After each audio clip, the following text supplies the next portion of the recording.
Time লেগেছে, অনেক প্রচুর টাইম লেগে যাচ্ছে, বলছে ক্যালকুলেশন খুব জটিল। আচ্ছা কি বলেছে যে একটি বুক সেলফের চিহ্নিত মূল্য 397, চিহ্নিত মূল্য মানে কি মার্কেট প্রাইস, চিহ্নিত মূল্য বলেছে 397, যা ক্রয় মূল্যের চেয়ে 28% বেশি। তার মানে এটা 128 এর সঙ্গে সমান হলে 100 এ কি পাবো আমি, সিপি পাবো। আচ্ছা এই 397 আর 128 এমন একটা ফিগার, এখানে 100 দিয়ে কাটাকুটিটা যাচ্ছে না, অনেকটা জটিল হয়ে যাচ্ছে। আচ্ছা ক্রয় মূল্যের চেয়ে 28% বেশি বলেছে, লাভের পার্সেন্টেজ বলেছে 3%।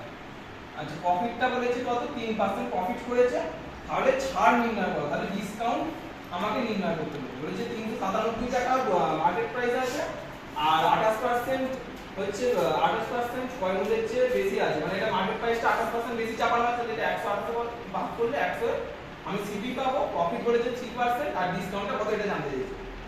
আচ্ছা আমি যদি বলে দেখ তোরা কেন এগুলো সব সময় আমাদের পার্সেন্ট, আমাকে কি জানতে চাইছে এখানে, ছাড়ের পার্সেন্টেজ কত, আমাকে কেন ডিসকাউন্টের পার্সেন্টেজ জানতে চাইছে। তাহলে ডিসকাউন্টের পার্সেন্টেজ যদি ডিসকাউন্টের পার্সেন্টেজ জানলে সব সময় আমাকে এইখান ধরেই কেন, ওরা যে ভ্যালুটা দিয়ে দেবে বা ওরা যেটা ভাবাচ্ছে তোকে সেটা, সেই ভাবনাতেই কেন আমাকে ভাবতে হবে সব সময়। তার যদি আমি ওটা ছেড়ে অন্যভাবে কোনো যদি ভাবি যে ওরা 397 ওরা ইচ্ছা করে এরকম এমন একটা করে ফিগার দিয়েছে যে দেখতে আমার জটিল, আমার ক্যালকুলেশন অনেক বড় যায়, 397 কে 127 দিয়ে কোনদিন ভাবতে হবে। আমি যদি এটা ধরি, আমাকে প্রফিট বলেছে এটা, আমাকে প্রথমে কি বলেছে সিপিটা মার্কেট প্রাইস থেকে 28% বেশি, ঠিক আছে। তাহলে সিপি যদি আমার 100 হয়, মার্কেট প্রাইস অবশ্যই আমার 128, আমাকে প্রফিটটা 3% বলেছে, তার মানে এসপি কত 103, সিপিটা 100 হলে 3% লাভ হবে প্রফিটটা, তাহলে এসপি আমার কত 103। এবার আমাকে কি জানতে, ডিসকাউন্ট পার্সেন্টেজ জানতে চাইছে, তার মানে এই মার্কেট প্রাইস থেকে এসপিটা কত পার্সেন্ট ছাড় দিয়েছে সেটা জানতে চাইছে।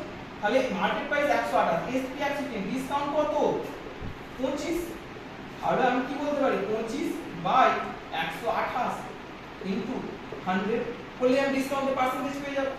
এটা 4 দিয়ে কাটলে 25, 4 দিয়ে 3 4 12, 4 দিয়ে 4 দুগুণে 8, তার মানে 25 25 কত 625/32। এই জন্যই ভগ্নাংশে এসে যাচ্ছিল, তোদের এত জটিল হয়ে যাচ্ছে। 25 কে 32 দিয়ে পার্সেন্টেজ জানতে চাইছে, আমাদের অপশনে আছে 19.53, 18.13, 21.13, 31 আর 16। আচ্ছা আমি এখানে লিখছি 19, 18, 21 আর একটা আছে 16, এই চারটে অপশন আছে। এবারে দেখ 32 কে যদি আমি 2 দিয়ে গুণ করি, মানে এটা কি দাঁড়াচ্ছে, এই রকম দাঁড়াচ্ছে 625/4।